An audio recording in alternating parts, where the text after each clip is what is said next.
Well, good morning from this part of the world. My name is Jürgen Steinmetz. I'm joining you from livestream.travel and eTurboNews in Honolulu, Hawaii. But we're really here for a different reason today. We're here to celebrate the launching of a new association, what's the World Tourism Network. We're having events all through December, and thank you for attending this one. And if you're looking for more content or you wanted to look at some of our great events we already had, just simply go to WTN.travel and click on the blue banner or the Expo lounge, and you will find all these events. If you can also see it on worldexpo.travel, everything is summarized with all the old recordings during what we did so far. Today we're discussing the Balkan region, and I like to recognize Alexandra, and I'm not even pronouncing your last name, Gardazevic, I believe.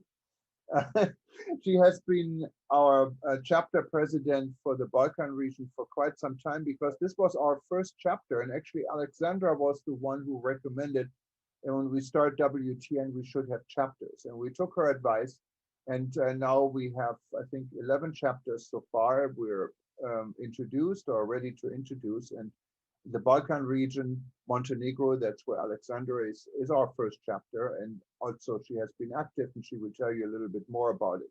Besides chapters, we have interest groups. Chapters are regional. They could be in a city, they could be in a region, they could be in a country, and it really depends on your geographics and your interest. The idea is for chapter to have a local presence, because our goal is to build this organization from the bottom up. We don't want to be an organization what is built from the top down, because chapters should really take priority, and we're, as a global entity, are then here to support you. And sometimes it raises the importance of our message locally when there's an international body behind it. And that's really what we wanted to do. We're all about rebuilding travel, because rebuilding travel was our discussion group. We still have. And this was actually the reason we started now World Tourism Network, to organize this discussion, rebuilding.travel, a little bit further.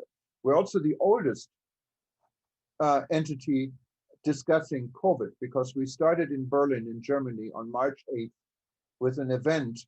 We didn't even know at the time how serious this situation got, but we had planned this event the end of February together with Pata during ITB trade show. Now, the ITB never happened. Our event at the Grand Hyatt Berlin did happen with a lot smaller audience, but this was really the beginning of the rebuilding.travel discussion. So we've been here very much from the very beginning.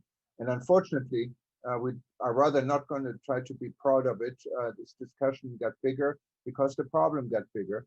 But eventually, WTN is not all about COVID. We're really hoping we're going to be around after COVID, and our goal is to help the small and medium-sized businesses in the world to be heard a little bit more, and that's really what we wanted to do. Without further delay, and I like to give the microphone to Alexandra. Before I do this, I wanted to recognize and also explain we have 14 participants right now, what is good, but we have a lot larger audience outside this. We're streaming it on social media, and also on the eTurboNews and Travel News Group social media, on live stream, on no matter what page you read on eTurboNews in any of our language editions, you will find this video streaming right now. And after we're done streaming, we're going to repeat these sessions for some time, and they're also all archived on various platforms, on WTN.travel, on live stream, on World Tourism Events, and also on worldexpo.travel. So the message hopefully goes out. It will go out, and it's important that people know what we're doing and about the Balkan region. And finally, I'd like to encourage everyone who wanted to get more involved, and maybe you wanted to think about starting your own local chapter or your own interest group, please contact us. Just go to WTN.travel, click on the contact form, and any type of contact. So if you wanted to reach out to any of our other members, you can look at their profile, and if there's no contact information, just let us know, and we'll be happy to forward the information. Sorry to give you all this initial spiel, but Alexandra, it's all yours. Thank you. You need to unmute yourself, please. Am I okay now? Yes, you're perfect. Okay. So now we can pretend like 14 of us are sitting at the beach in Hawaii and having a small talk discussion. Shall we do it that way? Okay. So good evening, good morning, good afternoon to all the participants and all the people watching our panel now and who will be watching it in the coming days on different channels and medias. It has been a great pleasure for me to host this discussion, and Jürgen, thank you very much for giving me this great opportunity. For all of you who don't know me, my name is Alexandra, and I have two very difficult surnames, which you shouldn't even try to pronounce. People from Balkan can, I'm sure. I'm Gardašević Slavudica. But Jürgen already gave it up, so don't try it. I'm proud to be an executive board member of WTN and the president of WTN Balkan chapter. I have to say, as I said on the opening event, because I really feel like that, I feel very strong by being a member of such a great organization, knowing that actually there are all of you, all of us working together, and there are more than 120 countries participating in this project, supporting the idea of rebuilding travel and tourism due to COVID. So together, I'm sure we are stronger, smarter, more efficient, productive, and capable, will be capable to fight COVID, I'm sure. Tonight, I have just great guests who are trying their best to make a difference in tourism in their own countries. As Jürgen, there is a saying that Jürgen usually use, and I would use it now. They are real movers and shakers in tourism in their countries. So let me present first Ms. Cornelia Ferizaj, the General Director of the National Tourism Agency of Albania. You will see how beautiful she is, but that's nothing compared to how professional and capable she is. She is also the first WTN member from Albania, and I'm sure that Cornelia and WTN will make a great team together. So thank you, Cornelia, very much for participating. Our second guest is Ms. Branka Music. Her name in English is spelled music. So she's very nice and full of sensation, as the most music is. But on the other side, she's also general manager of the hotel complex in Dubrovnik. And she's a very, very tough young lady dealing with tourism in her area. Welcome, Branka. Our third guest will be Ms. Snežana Štetić, professor from Serbia, very experienced university professor and tourism practitioner. And she's a living encyclopedia of tourism, so I'm sure that she will have a lot to say. Welcome, Professor Snežana. And we also have Ivan Dodik, the gentleman who is tonight blissful among women, and he's our tourismologist and tourism journalist from Bosnia. Welcome, Ivan, too, and welcome all of you attending this panel. Let me have just a couple of words introducing situation in Balkan and actual tourism circumstances. Balkan consists of 11 countries located on the southeast of Europe at the edge of the European continent. But I also like to say we are at the edge of the continent, but somehow in the middle of everything. Why in the middle? Because we are so close to the all important outgoing tourism European markets, just 1 hour flight, even less, or just a bit more. So that's a great perspective for all of us. And because of that, when tourism moves on, tourists will be visiting closer destination, and that's our chance. I would also say that Balkan is beautiful, and it's synonym for natural beauties, for beautiful people, friendly people, for culture, tourism, tradition, And at the same time, unfortunately, we have been going through a lot of crises, mostly political crises. We even had a war in our region, and now we have Corona crisis, maybe the worst one in Europe, definitely, but maybe in the world as well. So maybe I just, thought that here I should maybe stop my presentation and present a short video about Montenegro. At the moment, we don't have video about Balkan, but soon us as a team will make one, I'm sure. And now let us see a couple of pictures from Montenegro, and then I'll just say a few sentences about Montenegro and then give floor to my guest, okay?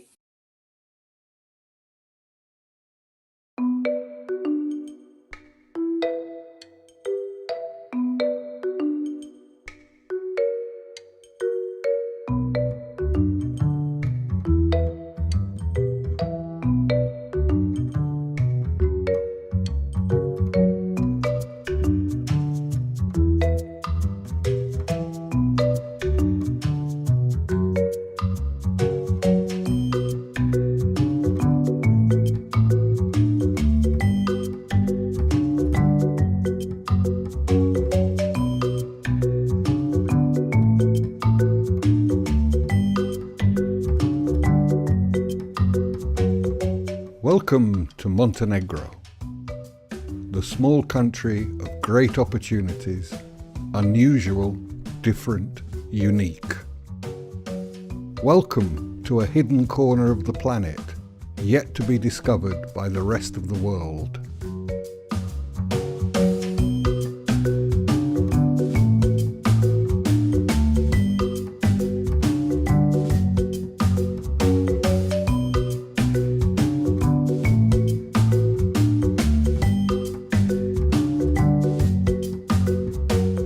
Podgorica, the capital city, located in a green valley only 40 kilometers from the sea, connecting southern and northern Montenegro, as well as different cultures, religions and nations.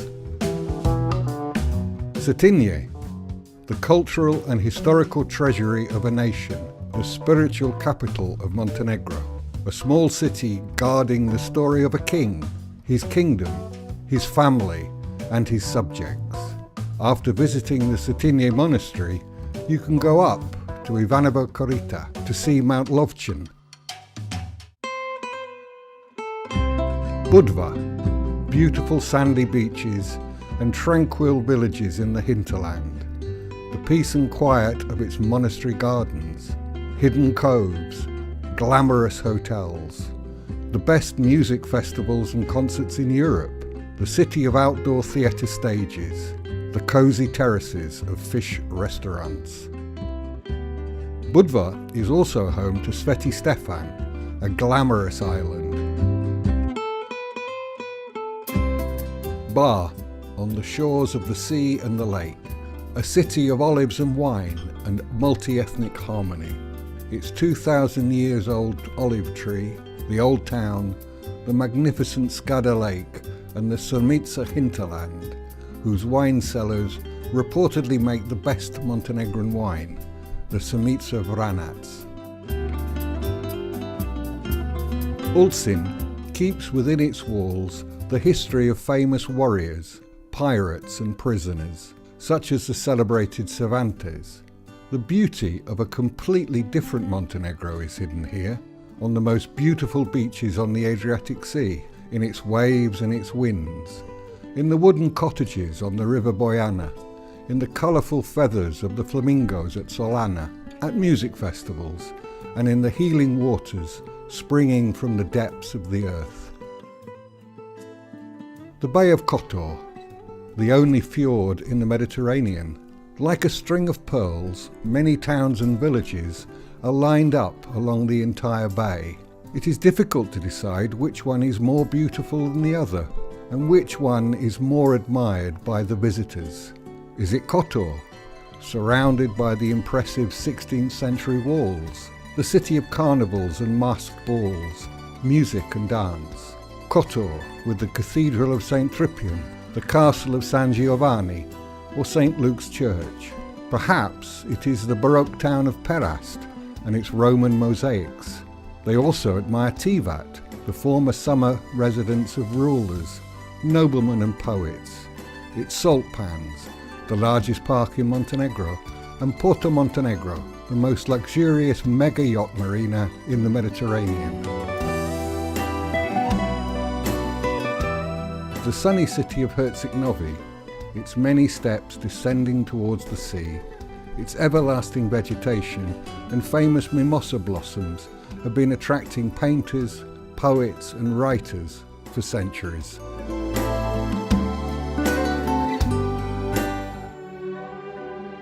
The national parks of Montenegro are the country's greatest treasury. Lovćen, with its dense forests, and the scenic village of Njegoši.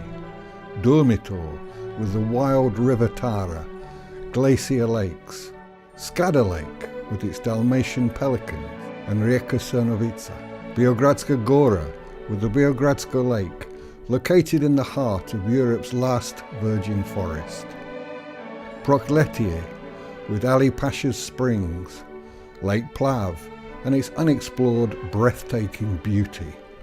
And we haven't shown you everything yet.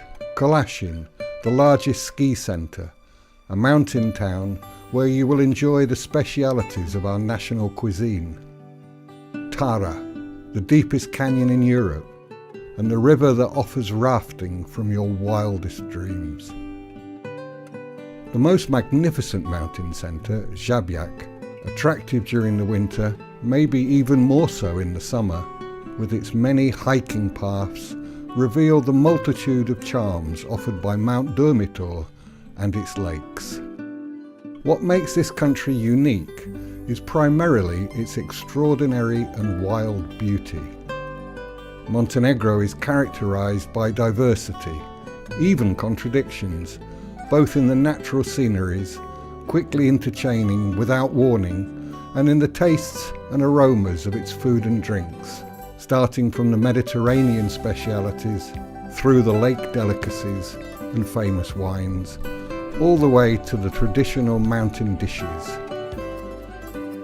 In the course of only one day, one can enjoy magical sandy beaches, go rafting along the Tara River, see Italy from the top of Mount Lovćen, ski in Kolashin, go surfing on Ada Bojana, or fishing on the lakes.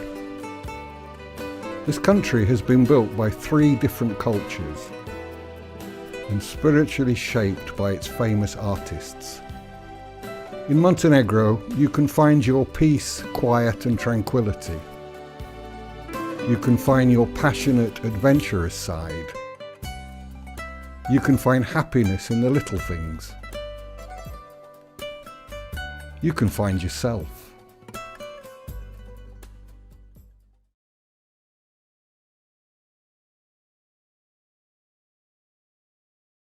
So you liked, I hope you liked it, okay? So as you could see, I think you agree that Montenegro is a beautiful country. We are beautiful, but very small country, 600,000 people only. In 2019 actually was the best year regarding tourism in our country, and we had almost 3 million of tourists visiting Montenegro. But at the beginning of the pandemic, we projected the decrease in tourism for about 50%, but unfortunately, it was much, much higher. On the other side, Albania and Croatia managed to keep their figures much better, but Cornelia and Branko will tell us more about that, I'm sure. In summer season actually in Montenegro was in the light of government change and elections, because we have changed the government after 30 years. So new government just came in power after only 3 days ago. In May, there was a story that I would share with you shortly. In May, we were first corona-free country in Europe. which was a huge mistake. And this is, we proclaimed Montenegro as first corona-free, and after that, the numbers of COVID started rising, and the reputation of destination, of course, started failing, and tourists lost trust in the destination. So I would say that actually we had two reasons why and also what I have to say during the pandemic, the bad strategy was reflecting through closing borders with our main markets, Serbia and Russia. But the markets were not closed due to corona reason, but due to political reasons, unfortunately, and that was another attack on the economy. So there were a lot of failures happening in Montenegro during Corona, and I would just put them in two categories. So the first reason was because politics entered the tourism completely, and I think I said enough about that. And the other one was destination marketing has completely failed. Our national tourism organization did not do much. Actually, they did not do any good, honestly. And the good point at the moment is that soon national tourism organization strategy and concept will be changed by the new government, and that's the new chance for Montenegrin tourism. National Tourism Organization was also main promoter of corona-free status. They were not giving advices to government not to do it. They were on the other side. They were not helping medium and small-sized businesses to handle the situation, to market their infrastructure. We did not have any protocols, just a couple of protocols on papers. We did not train our staff to implement protocols. So, all in all, we definitely failed during the phase of, during this period until now, and hopefully new things will happen soon. So I hope that soon we will build our destination as corona responsible destination together with the Balkan region. We will return trust. We will focus what we have to do and all have to do on digitalizations, innovations. And I think that's now we have a chance to finally rebrand our destination, to build a new Montenegrin brand, to make it stronger and position it better on the European market. So until now, we had mass tourism, which was not a good choice for Montenegro at all, as we are small, and for other reasons as well. So from now on, I hope that we will focus on luxury, ecotourism, sustainable tourism instead of mass one. And I think I should not speak more about Montenegro at the moment. I propose that now we go to Albania. We travel to Albania, and I suggest that we have virtual trip to Albania. And if you agree, I would play a video about that beautiful Balkan country. You will see how beautiful it is, and then Ms. Cornelia will say a couple of words about it. Is it okay? Perfect. Yeah. Okay. Let me share it. Hope I'll be better this time. Yeah, here it is. Cool. Yeah. Okay. Nice. To flow with Europe's last wild river, to find the wisdom of old stones, to feel the touch of the sun, to measure your day in your own heartbeats. On your way to find yourself, you'll find fairy tales, you'll find perspective, you'll find the place where you really can go your own way.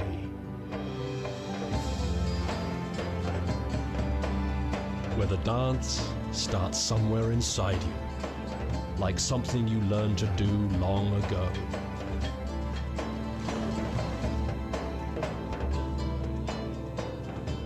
To set off as a traveler, to stay as a guest.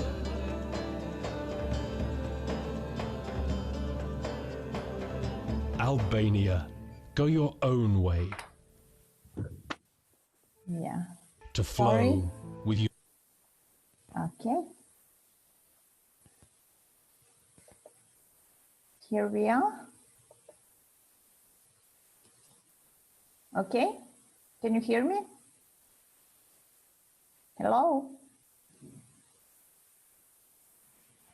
We can Jürgen, hear can you, hear yes. me? I'm Yeah, just okay. trying to get my camera back. I don't know what happened to it. Yeah. Okay. So maybe, so you see how beautiful Albania is. And Cornelia, do you mind taking the floor, please? Thank should you, unmute. Alexandra. Yeah, okay. Thank you. You're welcome. I think it's okay now. Yes, good. Great. Okay. Thanks. So, ladies and gentlemen, good evening, good morning, good afternoon to all. My name is Cornelia, and I represent the National Tourism Agency of Albania, which is an institution within the Ministry of Tourism in Albania. And dear panelists and dear Alexandra, I really want to thank you for inviting me and giving me the opportunity to be part of such an important panel, the Balkan region, which I strongly believe is the future of tourism. Albania is a very small country and a small destination, and we are aware that we can't be strong enough only, but together with Montenegro, with Serbia, with Northern Macedonia, with Kosovo, we can be the strongest. And we can be a good Western Balkan destination, especially for East and far, let's say, markets. The region of Balkans, and in particular the Western Balkans, has been considered a growing tourist destination over years now. It's not a new thing, let's say. And this due to several elements that make this region very preferable, let's say, and much wanted in different markets. We are unique, and we can say it strongly that we are unique. We are unique for our high biodiversity values, for our historical and cultural heritage, and for culinary experience, which everyone that comes here in Montenegro, they mention the culinary experience here. We have reasonable prices, of course, and a very, very pleasant weather all year round. Furthermore, one of the biggest advantages that I can say, despite for example, you can find this very beautiful, different historical culture in a very small area. And nowadays it is considered really a luxury experience that you can visit more than one country in just one trip. By saying this, the Balkans is really the future of tourism, I think, and I believe it strongly, because the Balkans is a unique tourist destination for different types of tourists. For example, for cultural tourists who like to taste the food, and why not make it by themselves, and they can experience in cities this, but even in small villages, they can see the history and the real life. For ecotourism tourists, of course, because the Balkan offers a lot in agrotourism and of course in small sustainable cities. For aquatourism also, I know that Montenegro is very well known for the marinas and for hotels especially in the coastal area. And we both have strong and huge to offer in that sense, in water sport, in cruise tourism, in adventure tourism, in aqua sport, and a lot of other in the marine sector, let's say. The main two groups that we have targeted are, of course, the Western European countries and also the Far East markets like China, Japan, and Korea. In fact, maybe you know about this, Alexandra. I'm sure there have been a lot of initiatives like projects like Balkan Treasure or like the Peak of the Balkans, where Montenegro, Albania, Kosovo were included to mark and develop mountain walking trails in the border area. For adventure tourists and for mountain tourists, this part was targeted as a unique destination, really. Actually, Albania is also part of different project areas in IPA that work to develop tourism in the Balkan region, especially to promote thematic routes in the Balkan countries and trying to sell a united touristic product. I want to say, what about today and tomorrow, especially in the pandemic crisis that we have now, unfortunately. Especially now during this difficult time of pandemic, despite the difficult tourism season, I want to say, and I'm proud of that, that we managed to be an open destination. But we opened the borders, let's say, from the 1st of June, and we managed the situation really good, let's say. But anyway, we strongly need to develop a joint tourism approach now. We need to create joint and internationally competitive and culture and adventure tourism offer in the Balkan countries. I want to mention that the region economies need to diversify their offer, and the region has high potential, of course, natural and cultural heritage for tourism development, from mass tourism, which we are not so, Albania is not in the mass tourism indeed. No. And maybe this will be a positive side, let's say, for us. Albania can attract this different kind of travelers by serving their demand for the off-season, especially because we are blessed and we have a long season. And also slow travel and highlight local and authentic experiences. Also, the fact that Albania is not a mass tourism destination is important now that people look for less crowded destinations. Regarding COVID situation compared to other European countries, Albania has low COVID cases, as I mentioned before, and the health system hopefully is managing pretty well the situation, let's say. With the hope that in the first months of 2021, I want to be positive in that sense, we are optimistic, and I really hope that we will restart again tourism. Today, tourists and travelers look for a new authentic experience, as you all know, not mass touristic. And the future of tourism, I strongly believe, in the Balkan areas must be treated as a combination of all elements that our region offers for the biggest tourist market. We, Albania, as an integral part of the Western Balkans, can demonstrate and will demonstrate our willingness and our commitment to be the most active part of the joint collaboration. We should build back stronger together. And we should work for our destination in 3 directions now, I think. We should react, so respond and manage the situation. We should rethink, reevaluate, and to give, prioritize the products, markets, and channels, and rebuild, of course. We strongly need a new strategy for growth in the global market. Thank you to all for your attention. Thank you, Alexandra, for the time that you gave to me.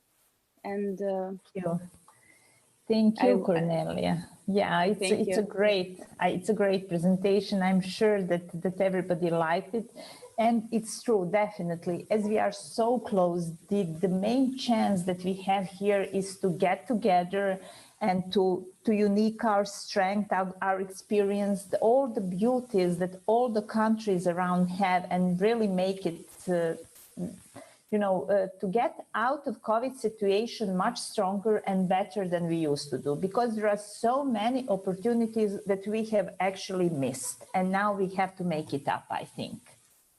So thank you very much. I really appreciate your presentation. And maybe we should now go to Croatia, our neighboring country and to talk to Branka. Okay. Good Branka evening. Hello, Branka. Thank you for coming, for participating. And Thank you for invitation. you are very welcome, our pleasure. So if you agree, I would play the video that you sent me, okay? And after that, you will have a chance to explain us how the situation in Croatia is. I would also say that Branka have sent me a video which is actually mostly promoted the hotel complex that she is general manager at. It's Adriatic Hotel in Dubrovnik. And Dubrovnik, just for you to know, is one of the hottest spots in the Croatian tourism. Am I right, Branka? Yes, you are completely Yeah. right. Okay, it's a beautiful, it's wonderful area, and you actually see how wonderful it is. Okay, let me play video now. Thanks.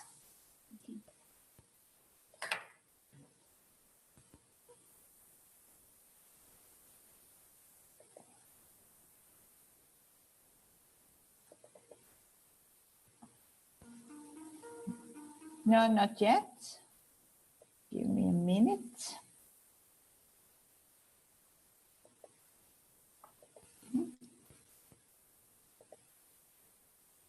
Share screen. Okay, here it is.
Okay. Sorry.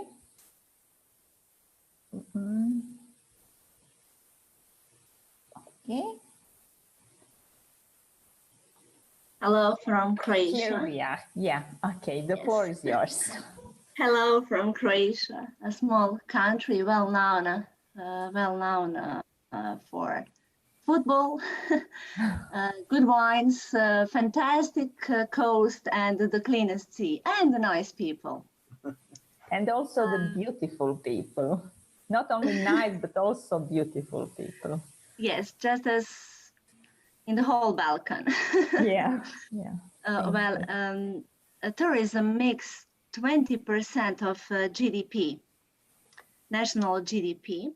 In 2018 was the best year for national tourism. we had 21 million arrivals and 108 million nights. This should be much better in 2020, but a guest named COVID-19 has surprised us. So the 2020 was very unexpected year for all of us, but our government has undertaken many measures, and I can state that we are satisfied so far. At the beginning of pandemic, there were some uncoordinated details and late reactions, but it was completely new and unexpected situation, and it should be tolerated. Croatia has done a lot. We have concrete measures such as wage subsidies till the end of this year, and we hope this will be prolonged. The champion in turnover, in arrivals and in overnights was Istria. Zagreb has accrued only 30% of last year's turnover, and Dubrovnik-Neretva country had drop in turnover of 65%. So it is hard to make the projection of the upcoming season, but the main condition will be safety. And we all ask, everyone asks us, what kind of future is waiting for us? We depend on the trends at the international markets, but it depends on us how we will prepare. We must have plans, be focused on sustainability. We must regulate the physical and all other barriers we are aware of. Problems may be restrictions that our potential guests may meet, such lockdowns, other government restrictions, value-added taxes, which are the highest in Europe, overall economic situation, but the safety will be priority. The time ahead us is a time for adjustment, and we were used on good business, and tourism was happening to us, to all of us, and we were aware that one day it will be changed, but we didn't expect it will be so fast. Safety and the support will be the most important details in the future. We have and we had a support from our partners, from our suppliers, and local communities, from our government, but the most important, from our employees.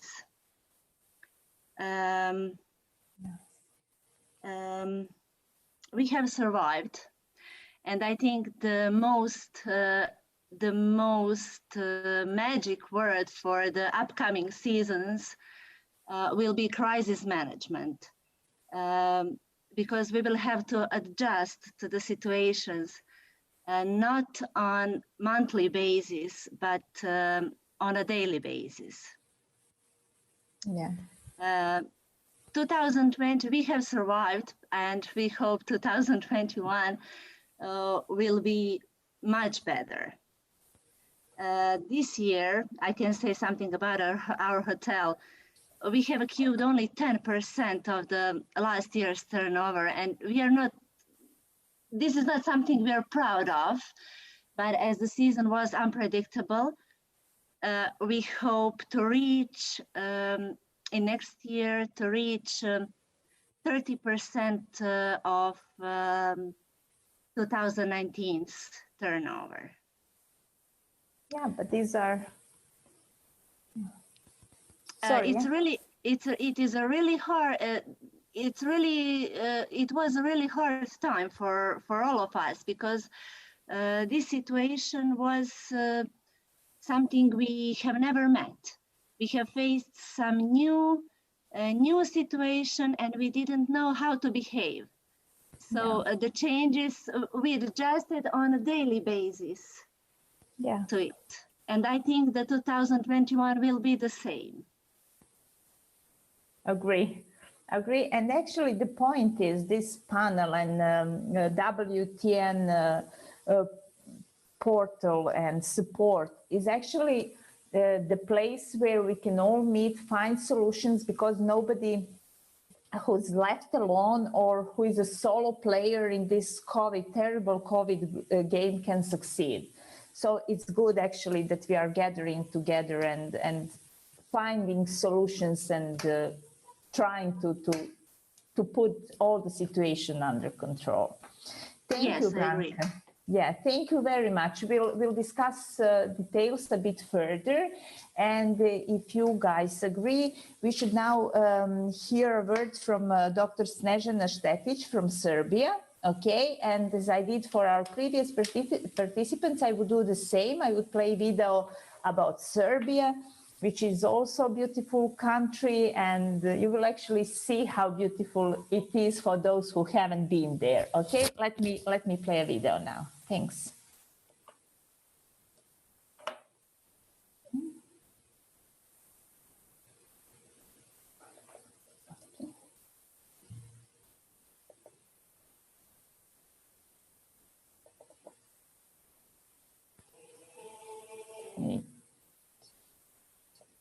I'm not good as an IT expert.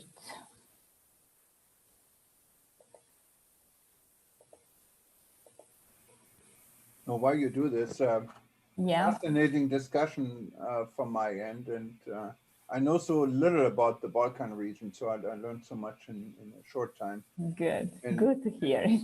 And Croatia, and I really liked your statement. You're saying safety first, and yes, that's what we have been doing here in Hawaii, and that's why we still have the lowest numbers. While the rest of our country is in dire strait, we still have quite low numbers here, and this is just a statement we need to learn from each other. Yeah, and it's not something that many of us are practicing these days.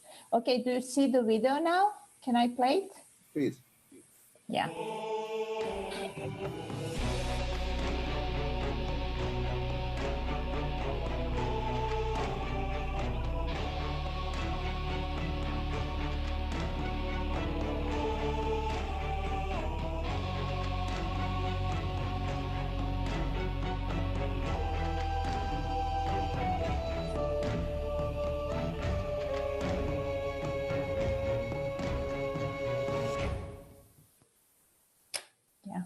That was short one, but good one. Very nice. Yeah, okay. Okay, Dr. Snežana, could you please join the discussion? Good evening, good morning, good afternoon from Serbia, Belgrade. I'm very pleased that we have this discussion tonight, especially because Balkan is a very interesting, very nice, and it should be a very popular tourist destination. Serbia is the only country from those Albania, Montenegro, Croatia, Bosnia and Herzegovina. Serbia is the only country which doesn't have a sea. It's a rural country. But looking at the short promo before, you could see that we have a lot of waterways, beautiful rivers, lakes, and the natural beauty of Serbia is something which is very important for our tourism. as we can promote specific forms of tourism, alternative tourism, ecotourism, sustainable tourism, wine tourism, and many, many other forms of tourism. Of course, this year, 2020, is not a good year for tourism because actually tourism is the victim this year, and all of tourists are the victims as well.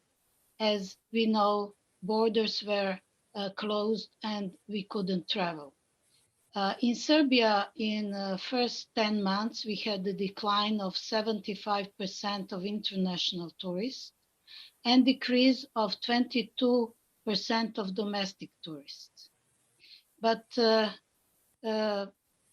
our big cities have a big problem, especially hotels in the big cities are having a big problem. But our mountains, our spas, and rural tourism is booming. And I can tell you that they are very satisfied because the domestic tourists are now traveling through Serbia, because Serbian people are very well known as the people who like to travel a lot, like all other people on the Balkan Peninsula. And nowadays, domestic tourists are traveling around the country. Of course, this is very difficult year for all those who are working in tourist sector in Serbia, not only hotels, but travel agencies, rent a car, transport for transportation, for Air Serbia, for example.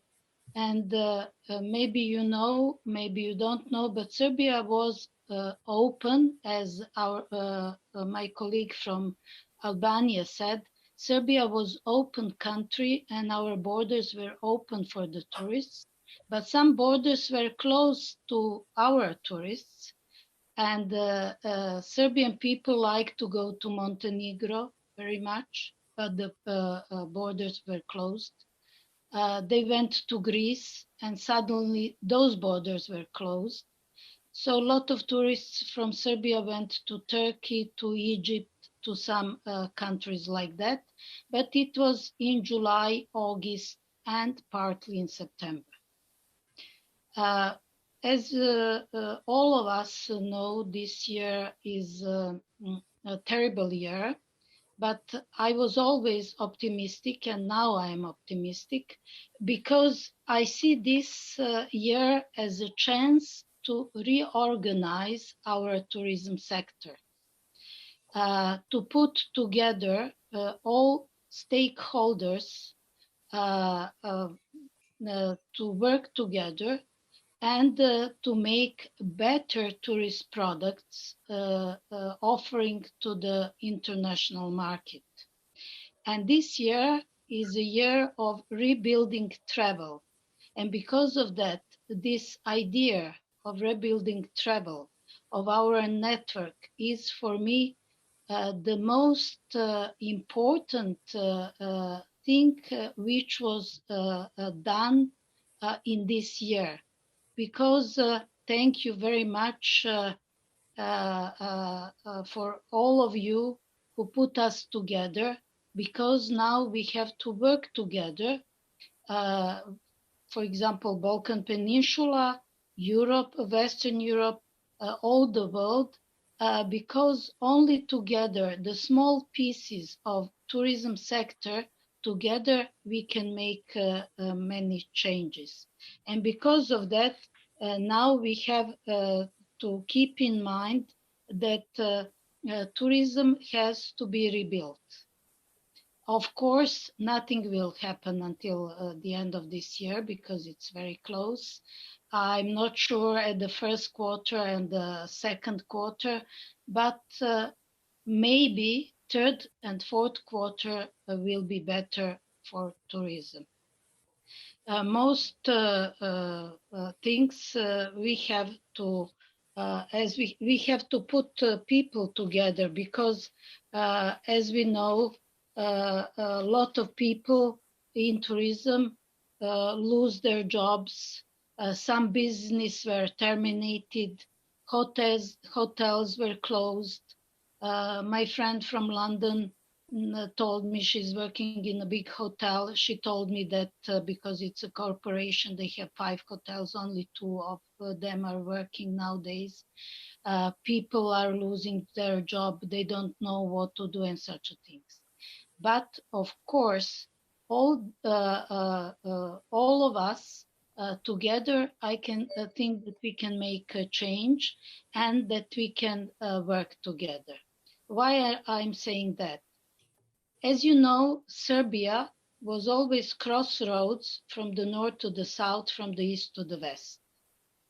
Many wars were on this in this area through the history, through the centuries, and always we came back as a bird phoenix. We came from the ashes. And I think that the tourism has to come back from its ashes better, much better. And because of that, we have to, this year and the first half of the next year, to think as a chance to make a better tourist products, to make a better tourist destinations, and with the new strength to go to the new tourist season in 2021, if not, then 2022.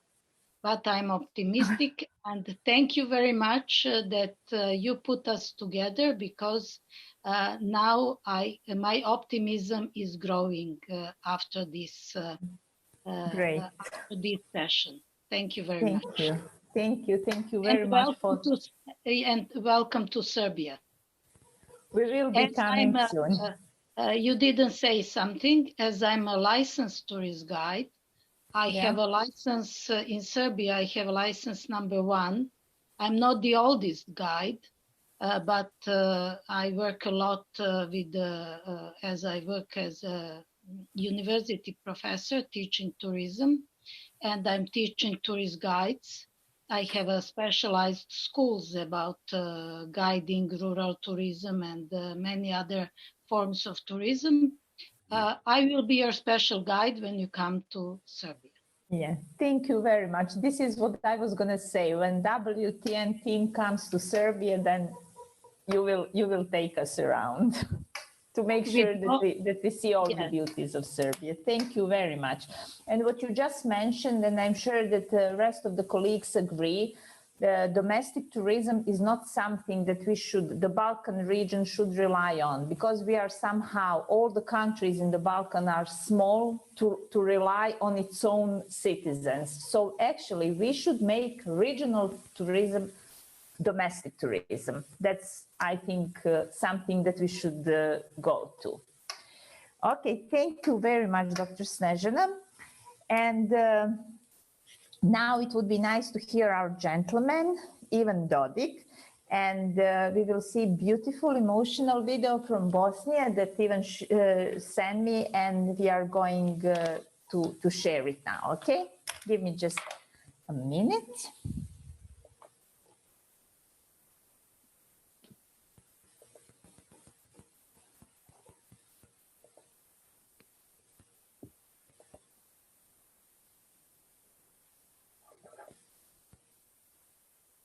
Oh, yes.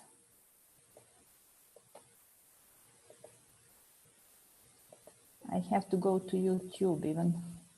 And if you send the videos, we can put it on the archive separately. I will.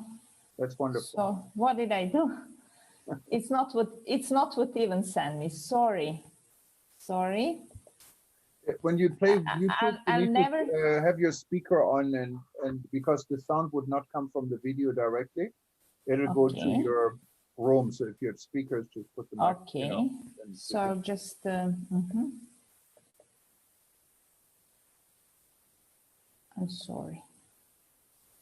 To the lady in Croatia, there are a lot of Croatian here in Hawaii. I don't know if you knew this. We have a very large Croatian community here. And Yes, we know. Sorry. And many of our guests are coming also from Hawaii. oh, okay, We yeah, hope to have opportunity to have you as a guest. no, and I have a lot of Croatian friends. There was one gentleman, he had a beautiful apartment. Unfortunately, he passed away. He had a heart attack while he was swimming. And but he had one of the most beautiful places. We always used to go for partying with Ocean View. Another good friend of mine, he had a limo service here in Hawaii. And I remember when my parents visited from Germany, he picked us up at the airport, and my mother was whispering in my ear, "How can you afford this?" You know. Okay, let's see what Ivan has sent us. Okay, this is beautiful Bosnia. Što prvo pomisliš kada zatvoriš oči? Maleno moje, pomislim na ono što mi mnogo nedostaje. Mjesta koja su poput sna. Zemlju koja ima i najhladnije zime i najtoplija ljeta. Koliko su hladna ta mjesta? Ledeno hladna. Pamtim prekrasne boje zelenih planina i planinskih vrhova u oblacima. Neodoljivo plavih jezera, snježnih šuma i žutih livada. A gdje se kriju životinje? One su tu, oko nas. Kad gledam preko jedne visoravni, ne mogu, a da je ne zamislim bez galopa konja koji trče preko livada u nedogled. Kada zamislim jezero, vidim na stotine ptica. Lete u nebo. Kako se sada osjeća?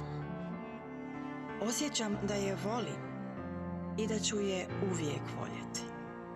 A zašto je voliš? Maleno moje, zažmiri. Udahni i osjetit ćeš mirise njenih polja, rijeka, planina. Vidjet ćeš predivne ljude, životinje i more i jezera. I proljeće i ljeto, jesen i zimu. Neodoljiva prostranstva. Historiju. Gradove hiljadama godina stvara. I sve je tako jedinstveno. Ljudi u njoj ponosno korače. Zavoli je svako ko prođe njenim poljima, uživa u njenim slapovima, penje se na njene najviše vrhove. Nju je lako voljeti. Uživaj u njoj, jer to je i tvoja zemlja.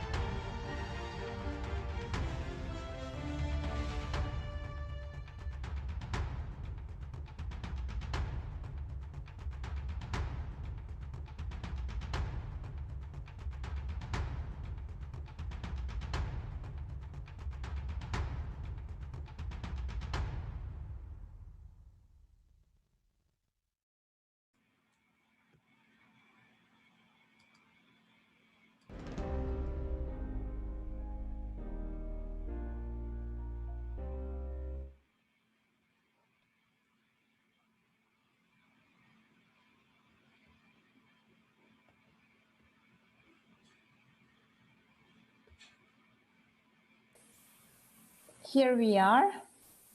Okay. So it's true, even Bosnia is country which is so easy to be loved. So true. Okay. Can you please share your views on the situation in Bosnia? Thank you. Yes, of course. Hello, everybody. First of all, I would like to greet all the panelists, as well the participants, and of course the president of the VTN Balkans, Ms. Gardašević-Slavulica. I believe that networking is the right path in efforts to rebuilding tourism processes locally as well as globally. Bosnia and Herzegovina is a small and very complex and divided country with the three constitutive nations and others living in it. In the terms of tourism trends in the last 10 years before the pandemic, Bosnia and Herzegovina is experiencing an upward trend in the international tourism market. The reason is that it has a diverse cultural and natural-based tourism offer and a very favorable geolocation between Croatia, Serbia, and Montenegro. However, there is numerous problems and illegalities in the functioning of the tourism sector, such as inconsistent legislation, the lack of national tourism organization, state ministry of tourism, the transfer of jurisdiction between institutions, and so on and so on. But the pandemic has caused major strikes to the tourism sector, so tourism workers are not protected. And the measures taken by the authorities are just for political promotion, unfortunately. In Bosnia and Herzegovina, tourism is not approached strategically and systematically. Tourism is still happening on its own, without any plan, and especially a crisis management plan for current situation. Regarding the pandemic, the status of travel regulations changes from week to week, and the situation in general is unpredictable. I think it's important to place accurate information to the general public. Yeah, we need to educate the staff for tourism first, and complementary sectors also. As Professor Snežana said, people are the key for progress.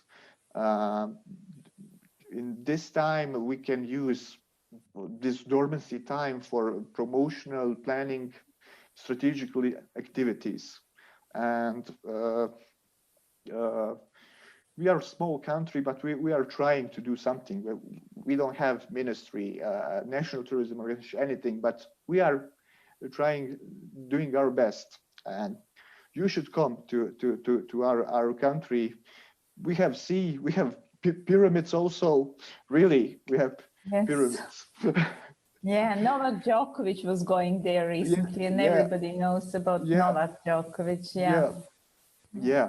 So that's a short brief of our current situation here. Yeah. Thank you very much. And as Cornelia mentioned in her speech, actually the point is that we are all so close to each other, and we can actually make a joint package or whatever it's called. But whoever comes to Bosnia can visit Croatia, Serbia, Albania, Montenegro. So we are all very close, I would say. And definitely, as you could all see, the promo videos that we were playing, it was like you were watching video of one country. Do you agree, Jürgen? Yes, absolutely. As I said, I learned a lot. And of course, originally being from Germany, it's not an area where I don't know geographically where it is. Yeah. When I grew up in Germany, Albania was a very different country. I was fascinated to hear because we still, when you look in the history, you still have the Chinese connection. I used to listen to Radio Tirana back in the 70s. So, I mean, all of these things really want to make you travel and want to make you see the various countries. And I've visited some of your regions, Croatia, for example, but I think it's from the American standpoint, it is one destination, and it would make more than sense to jointly market it instead of separately market it. You said yourself, Alexander, Montenegro is only 60,000 people. To go on a global marketing campaign, that would probably take your gross national money instead of doing it together. Yeah, definitely. And it's something from World Tourism Network really what I'm so thankful about that you brought this region together within our rebuilding session, and hopefully we can continue and work with us. And I wanted to encourage every one of you to join our organization. I know we don't have Albania yet. We don't have any of you guys yet as a member. So that would bring us together really to work and also tell the world about you and coordinate our efforts. Of course. The guidance from Alexandra. Yeah, of course. Thank you. Thank you. And definitely we should stay together and we should be together. And first of all, what we have to do is to kind of solve and put under control the medical situation, to keep it under control. And as I mentioned before, I think what we should go for is to create a Balkan as a COVID responsible destination, and to have all the protocols which we can, and for this we can get assistance from WTN experts. We should put all the protocols in place and in compliance to each other. So that would be a great opportunity. And as a marketing and communication expert, I would say that marketing is a must. So no matter what kind of COVID status is in the country, I think we should go for marketing and only marketing. No matter how bad the situation is, because there are marketing and corporate communication standards for each phase of COVID COVID pandemic situation, and those specific campaigns according to whatever stage the countries should be implementing. So destination marketing, in my opinion, is a must. As well as we mentioned, turning domestic tourism, actually replacing, if I may say, domestic tourism with regional tourism. So our regional Balkan tourism should become a domestic one, I think. And by creating tourism bubbles or tourism corridors, this is something that can guarantee much better position in this pandemic situation. And of course, new orientation, using new technologies, digitalization, new standards and new technologies for new normal. And at the end, maybe we should call it Balkanization. This is what we should go to, tourism Balkanization, and create something like that and to go for it, because together definitely we should be able to make it function much better than it functions right now.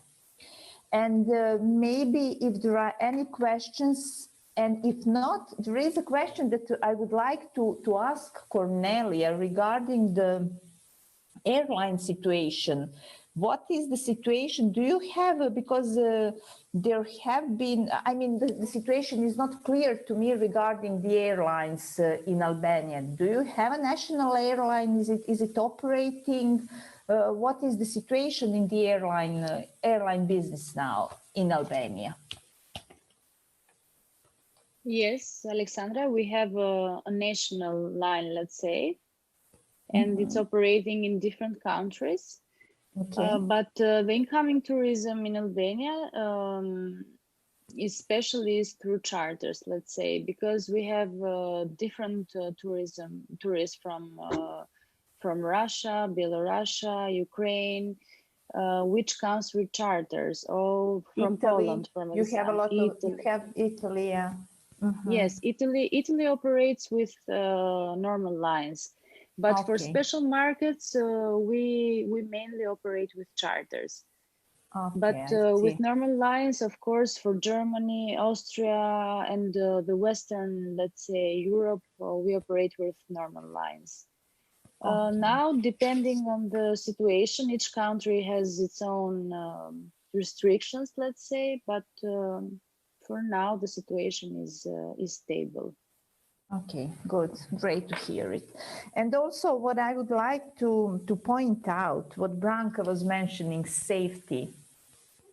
as I was mentioning, marketing, Branka was mentioned many times word safety, which I think should be promoted all over.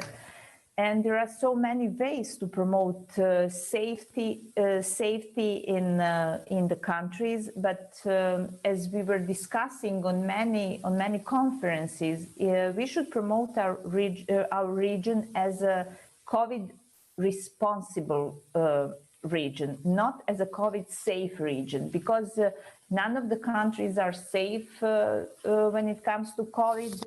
We cannot guarantee to any tourist that they can be safe when the situation, medical situation gets stabilized. But promoting safety is something. Safer tourism is something what is missing, because I do follow a lot of hotel trends all over the world, and I can see that they have a specific way of safety promotion, and this is of course something that tourists are looking for, especially tourists which go for luxury tourism. Safety is number one, as Branka mentioned. So all the strategies promoting safer tourism should be implemented.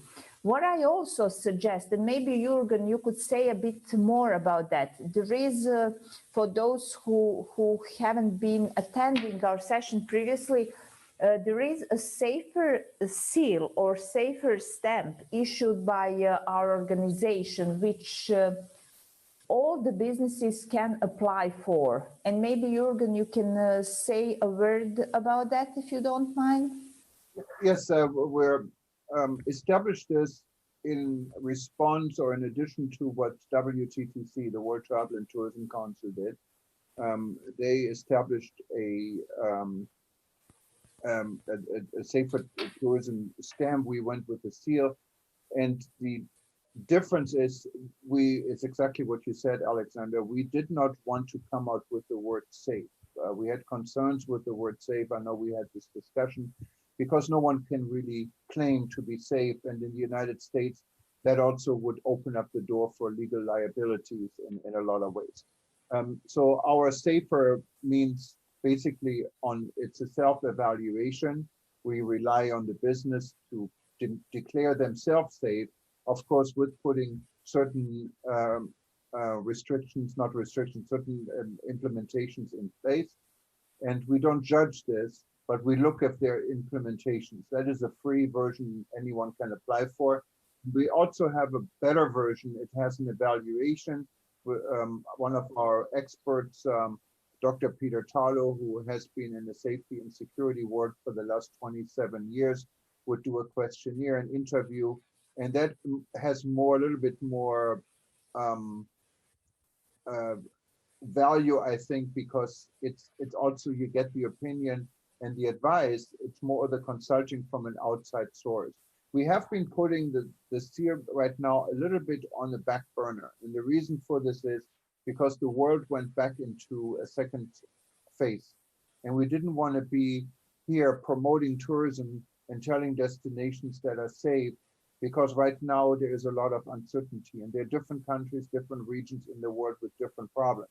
Where I come from, in Hawaii, we're doing okay, but the rest of the United States is absolutely in dire strait. And I personally would not travel anywhere to the US mainland right now because of COVID. Now the situation in Europe is diversified, and these are all things we need to have in consideration, because it's not only the safety of a destination, the safety of an airline, it's the safety overall for your entire travel experience. What we do promote, and it's free, and you can nominate what is, and actually, Alexander, you are one of our tourism heroes, is our hero program. And a hero program is something we wanted to recognize people that have gone the extra miles, like yourself, in this during this crisis, to make a difference. And we don't charge for this. You cannot buy it, you cannot earn it, but you can apply for it. And we encourage those people that you think should be recognized to go to our website, and it's called heroes.travel. and you can nominate yourself, you can nominate anyone, and we don't, it doesn't mean when you nominate someone they would actually get the reward, but we're looking at everyone who is nominated to see what we're doing. But the safer seal is definitely something we wanted to jumpstart again once the situation is right. And Yeah. and when it comes to the Balkan region altogether, it's you mentioned marketing. If I can add this to it, we're going to live in a different world in tourism. It's a more competitive world. Probably less people will travel in the future. Meetings are going to be cut down because people saw how easy it is to meet on Zoom. It doesn't mean it's the same, but it's cheaper. And so our tourism will look different. It's maybe it has more more of a cultural theme, more of a luxury theme. We don't know, and that's what marketing is all about. In order to compete, we're going to have more competition.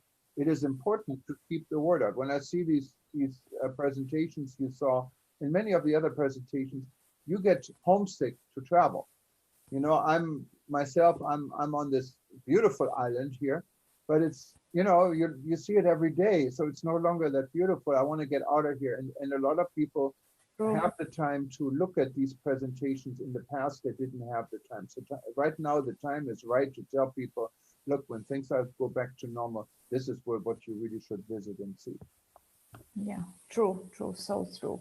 And also what I would like to add, because marketing is my passion and I love it, and as I mentioned, very specific marketing standards in this during this COVID pandemic.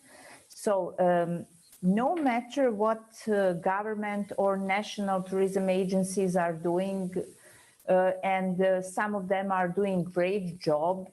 For example, and honestly, in Montenegro, they haven't been doing much, and not according to COVID standards. But what should be done? Actually, small and medium-sized businesses, and namely hotels, I think they should be encouraged and supported to perform proper way of marketing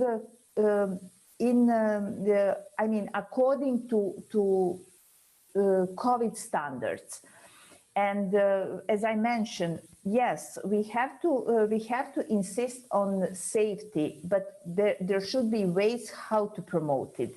And when you say marketing, most of the people think of big budgets and so on, but it's not the way. Now, in the face of digitalization, everything is so, you can do so many things with so small budgets. And you need to be very creative. You need to have to implement innovations, and I think this is what you should go for.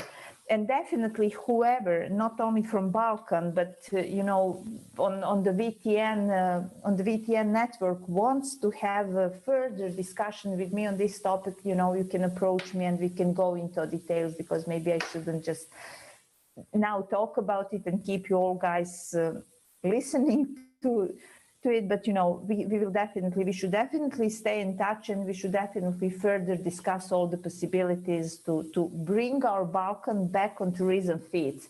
And as Ms. Snežana said, she said hopefully by 2022 things will get better, but also hoping that things will be much better in 2021. Definitely tourism will never be the way it used to be. So all the standards which used to be in power before the pandemic are old-fashioned now. They became old-fashioned, and everything will be different. Tourism will not be the same, and we have to catch up with new standards in the new normal and to make it function. And Alexandra, to work together, because that's one thing you mentioned and what we really think we can contribute to. With our interest groups, it's a good way besides the chapters. So you mentioned marketing. I don't know why I never thought about it, but we should have a special interest group on marketing. Where all the marketing professionals, all this can contribute to this discussion. And I'd be happy to set this up. Please do it. And Yeah. we need someone to lead it. If you want to lead it in the beginning, and that's Yeah, great. you can Perfect. count on me. You can count on me, and I think that's a good point. Maybe Branka, you can give a suggestion as you are a general manager of the hotel, of a big hotel. Do you like the idea, Yes, Branka? I Yeah. do. Yes. And Yes. and I'm sure that the assistance would be welcome. Yeah, and then so every Yeah. session, we had a session just a couple hours ago on Bangladesh, and we talked about fashion and the fashion and tourism industry. So then I thought about Yeah. our friends in Nigeria, where we heard the word fashion. So now we're going to add a fashion interest group. And all of this comes together because everyone is looking at this and said, how would I fit in, if at all? Not everyone fits Yeah. into everything. True. So that's a good thing. I think what we can get out of this session is we're adding a marketing group, and maybe the Balkan can Yeah. be a leading force. You know, Jürgen, can I say definitely something? Yeah. And, Sure. yes, go ahead. Yeah. So hi, everyone. I'm very pleased to be a part of this discussion, and thank you for all the presenters, for all the beautiful windows you opened for us to the Balkan region. I was lucky enough to be in Porridge in the late 80s, and I really enjoyed that in Croatia. So as you can see, I'm not in tourism business, but I am in sustainability business and engineering. So I just wanted to bring maybe a different perspective. First of all, we all are sitting in the same boat. We all are facing challenges with the COVID-19, with traveling, with transportation. Everything is different, but the issue is the same, yeah, so that we all need to address. What I would like to bring in, as since we are discussing rebuilding, rethinking, I think it is really, Ivan said, educating staff members, educating the countries, and if everybody does that, the tourists will be also educated when they come to different areas. Yeah, so I think having the idea of strong communities, and when you can build groups to be more sustainable and also resilient, yeah, because sustainability and resiliency is basically goes hand in hand. You cannot address one without really recognizing the other parts of each balance side, yeah, for resiliency and sustainability. So making areas, communities, regions less depending on big travel, the domestic makes totally sense, especially for Europe, because people don't even need to fly. They can just take the car, yeah, so, and travel by car. Europe is beautiful and small, so this is the advantage that Europe has, yeah. But nonetheless, I think there are also, from my experience working in as facilities director in different setting of buildings, it is important to also address the efficiency of the facilities, the infrastructure that everyone has, yeah. So when you want to also educate your staff in how they can save energy and operation. It's a lot of time when I go and I do energy audits for different commercial and residential buildings. I see that this is a factor that people are not really looking at, but there is a lot of potential into making savings on one end and investing something else, even if it's investing in your staff, yeah, that we are looking also into having more also energy equality. That is something that is helping everybody, small communities, large communities, and also globally and at large.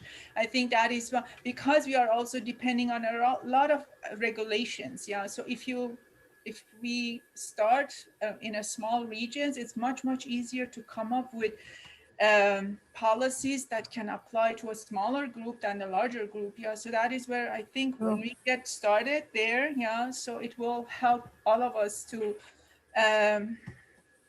have a better setting smaller goals to reach them is much easier and also faster to achieve than the large ones that we are depending on global reactions. And Gisa, you know, and I know you've been very passionate. We had our own session, you can see in archive actually, where she explains her concept of energy saving. and I thought this would fit very well with our interest group, Green and Clean.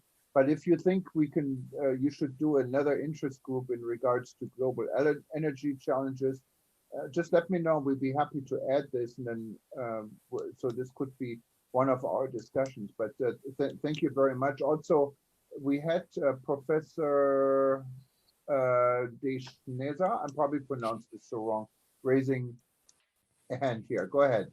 Oh, yes, yes. Snežana, it means Schneewittchen or Snow White. Okay. Okay. So I can translate my name in all languages of the world. This is very, very good what previous lady said. I'm sorry, I don't know the name. Education is very, very important.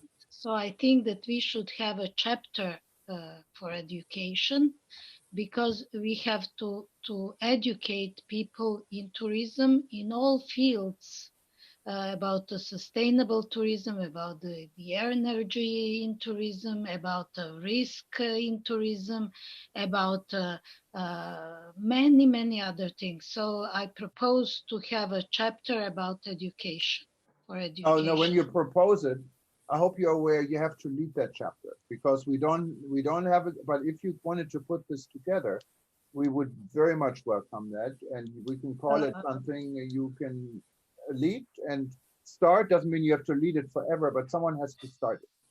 And you can count on me. I can perfect. start it, and I think that many very interesting persons will join from all over the world, because we have very good educators in tourism, and I think that it will be very good for our network. No, that would be wonderful. So please also join us, so you're part of the team officially. And I thank you for that. And I think we've been talking about education before, and I'm really glad you brought this up. This is very important. We've talked also, yeah, we have talked about it in Africa in length, and really it never emerged. So thank you for that. I appreciate it. Tourism and education is my life. So I propose it, and I will do it. Thank you very much. Yeah, and you probably have already a team, because if you just look through the history of people we had in discussion, I'm just picking out of the blue, but we had a very interesting lady. She's in Pakistan, Turkish lady. She had a fascinating vision on education approaches. She teaches at a university. We have Professor Lippmann, who is working also with our Clean and Green team. We have a lot of people who are in this field and are interested in this. Mrs. Rosala just sent us a message that she is joining too. So we are two of us, and then we will continue. Sounds great. Thank you so much.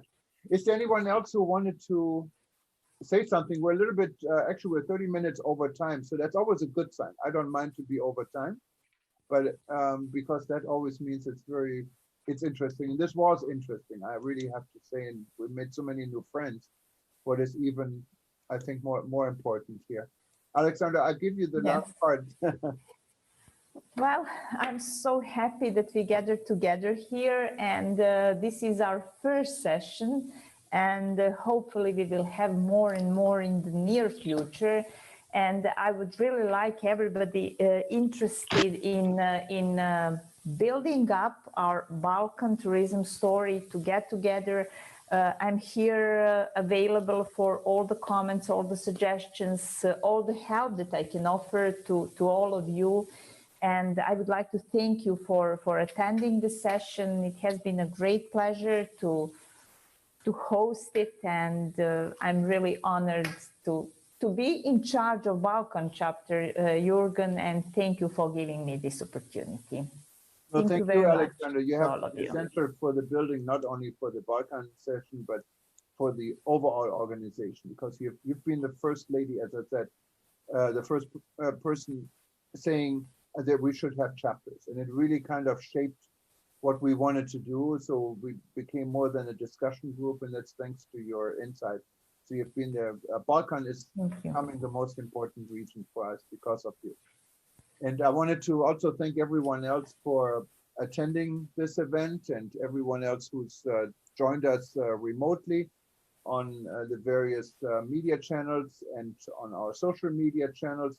Next time, if you wanted to be live and part of an event, just simply go to wtn.travel/expo or go to wtn.travel, click on the blue banner. You can become a member or an observer. Observer is free. For a member, you get a profile actually, and people know you. Observer is more anonymous, but regardless, you're welcome to be a guest at our, not only at our lounge events we have till the end of December. There'll be a lot more after this, and it's not going to only be events. It's going to be hard. There are going to be interest groups, chapters, and we're trying to really help to reshape the industry. We're looking out very closely also to the medium and small-sized businesses. That's what we are about, and I think that's how we can business also the countries. You know, probably the national tourism people from the United States, they have more resources than the National Tourism Board from San Marino, and we know that. But everyone should be equally represented in the world now. It becomes a new normal. And with Zoom and everything else has shaped how the meetings work, how associations can be structured and communicate. And my publication, eTurboNews, is there 100% to support. And with all of you, I think this could be quite a success. But I wanted to say again, good evening to you in Europe. Good day to our friends here in the US. We have another fascinating session coming up in about an hour and 15 minutes with Dr. Eleanor Garley. She is one of our reporters in New York, has been working with eTurboNews for almost 20 years, and she's known not to do lip service. So it's a very candid look on the Caribbean and their situation. So don't expect a lot of lip service here, but it'll be interesting and going to be constructive. So if you wanted to attend again, go to wtn.travel and go to Expo, and you can sign up for this and many other events. We have Saudi Arabia coming up tomorrow and a lot more. Again, aloha from Hawaii.